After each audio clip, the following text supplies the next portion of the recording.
pays, il n'y a aucun système qui fonde la science et la responsabilité citoyenne.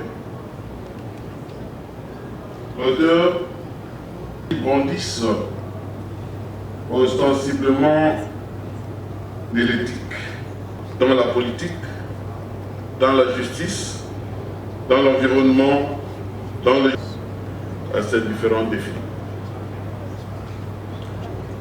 La place d'alliance individuelle, mais aussi collective du leader de la nation qui fut le roi.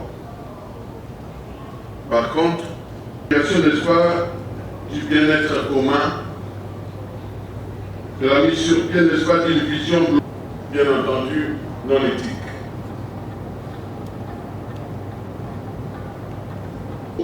Ça semble être une tautologie, mais il a bien choisi, n'est-ce pas, les mots congolais. Et là,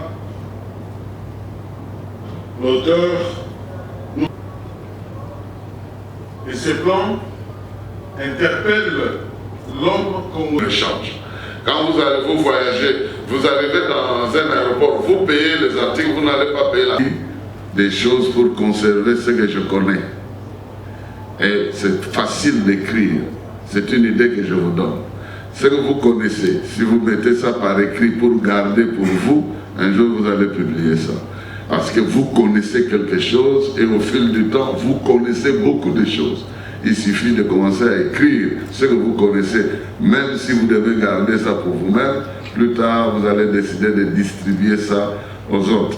Et la pensée de ce livre est venue justement d'un travail que nous avons fait après plusieurs observations.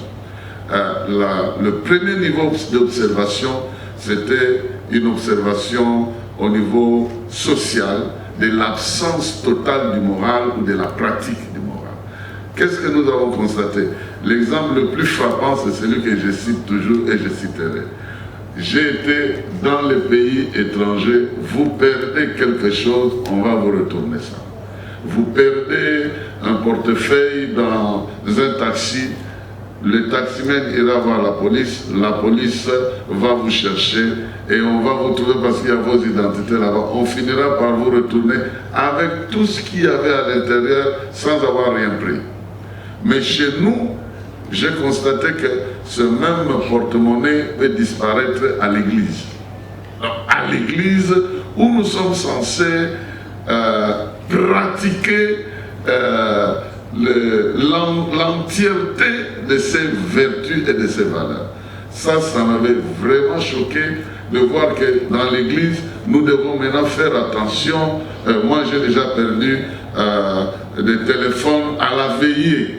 Donc, je prêche avec mon téléphone. À la sortie là-bas, quelqu'un me pique ça disparaît. L'instrument avec lequel j'ai prêché est devenu propriété de quelqu'un d'autre, à l'église.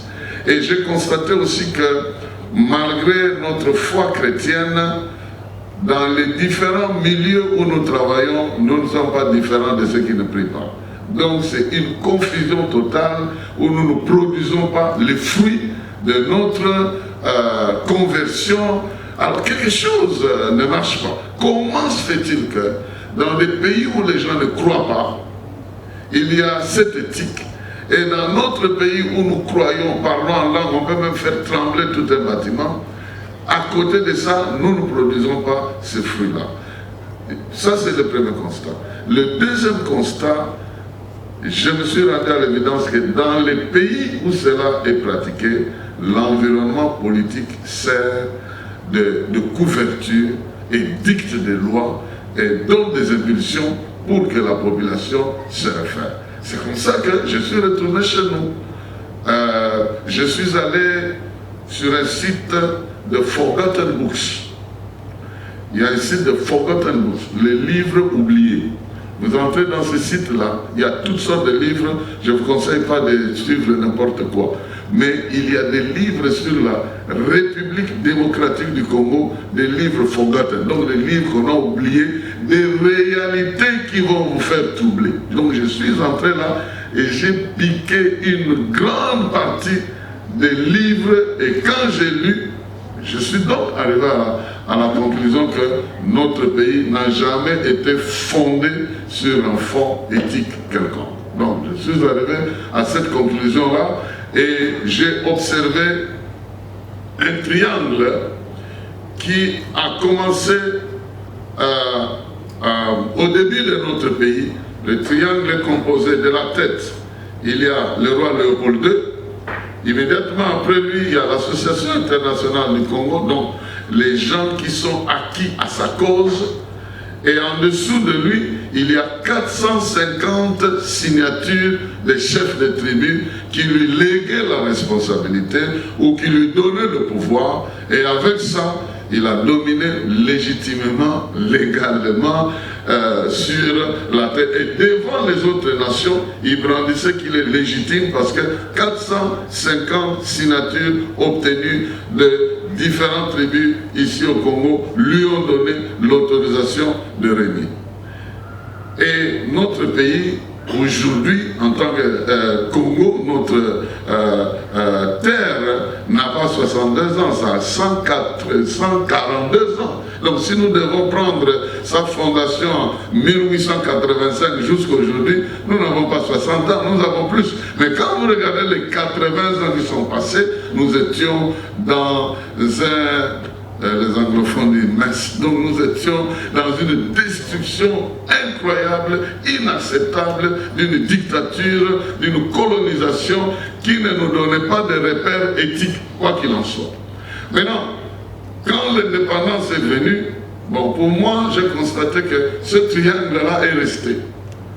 Donc, à la place de Léopold II, bon, vous avez un président, je parle de Mobutu, les compagnons de la Révolution, et puis le Parlement qui remplace tous ces gens. Avec ça, on règne.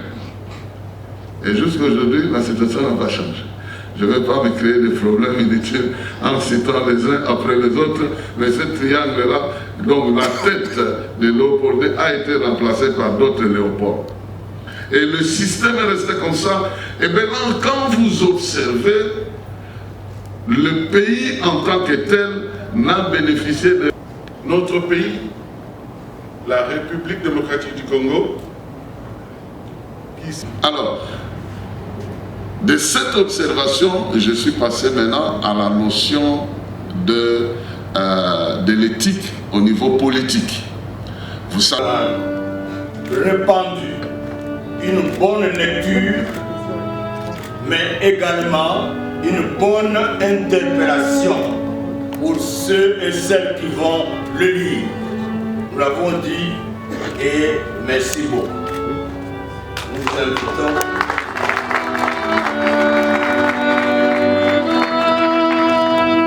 Des voies que eux ont suivies, que nous aussi nous pouvons suivre. Donc l'intérêt de tout le monde, c'est que si chacun prenait en compte cette pratique-là, le pays serait loin autre. Donc, pour moi, c'est comme pour dire, si ça ne marche pas, ce n'est pas l'affaire d'un individu, c'est l'affaire de tout le monde. Voyez ce qui se passe à côté, imitons ce qu'ils ont comme procédure, exécutons-les, pratiquons-les, et puis nous allons arriver aux mêmes fins. Donc notre société changera de visage. L'obligation de pratiquer les vertus de l'amour. Comme Jésus l'a dit, faites à autrui ce que tu aimerais qu'on te fasse. Si chacun respectait ces vertus-là correctement, nous ne serions pas là. Il faut savoir que le prophète Daniel Kalaote est une bibliothèque vivante de cette nation qui aujourd'hui est détenteur de plus de 5 doctorats. Et il utilise l'écriture à sa manière pour non seulement impacter le monde chrétien, mais d'une manière générale le monde scientifique, pour aujourd'hui faire comprendre aux gens que l'Église n'est pas remplie de bourriques ou de personnes qui n'ont pas d'instruction. Il faudrait donc se faire former par l'information et je crois que ce livre servira d'un soubassement important pour que les générations à venir puissent s'en servir et réussir leur vie. Non, bon, c'est avec intérêt d'abord que j'ai suivi cette cérémonie et surtout le mot de l'auteur qui qui est vraiment d'actualité pour notre peuple, avec tout ce que nous traversons dans ce pays.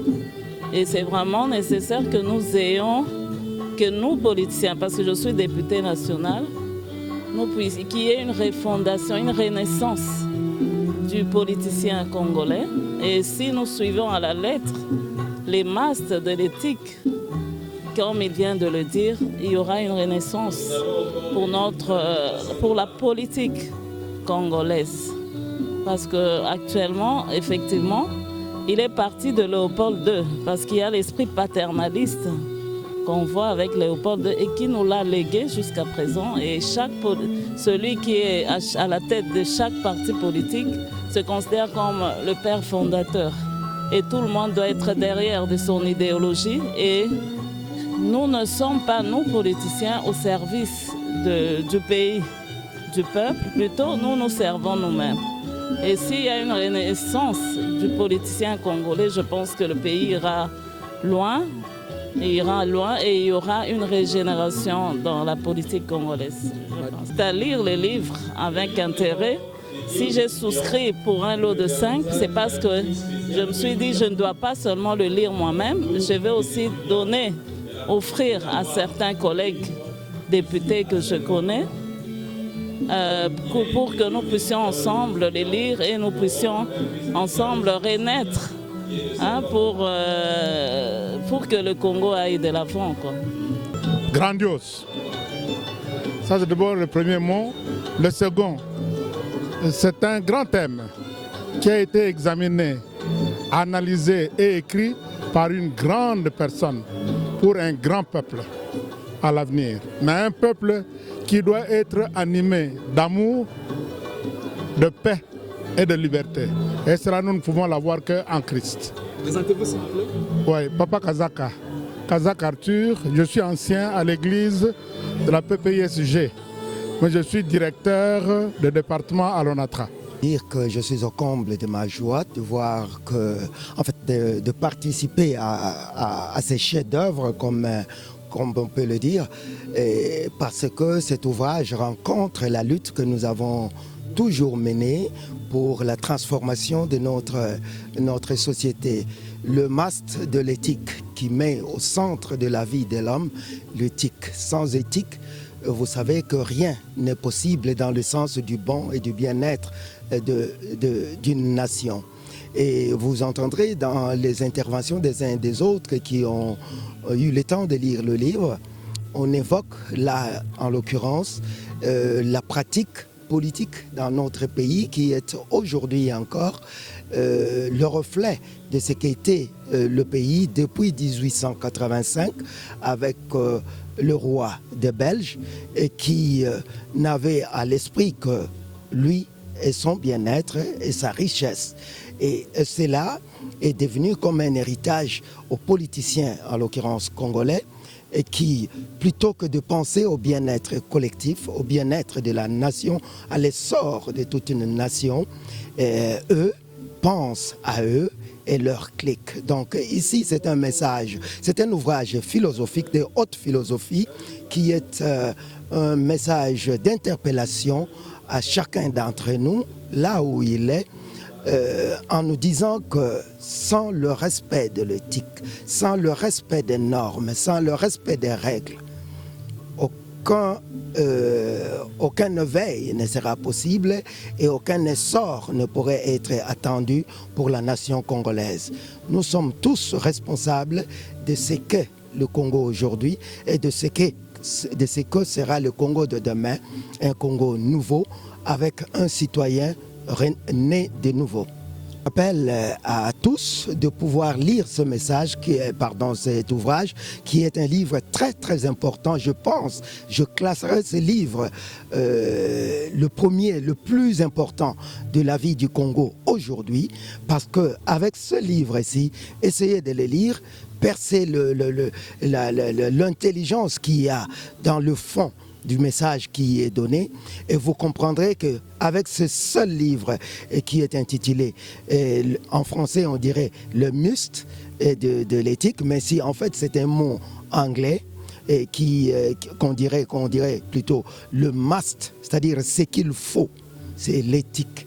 C'est-à-dire le must de l'éthique pour la renaissance de la RDC. Lisez ces livres, lisez-les profondément et j'invite en tout cas à tout le monde qui nous suit, de pouvoir acquérir ces livres, de le lire et non seulement le lire comme un simple ouvrage, un roman ou quoi, mais d'appliquer ce qui est couché dedans et vous verrez que réellement nous arriverons à transformer positivement notre société. Merci.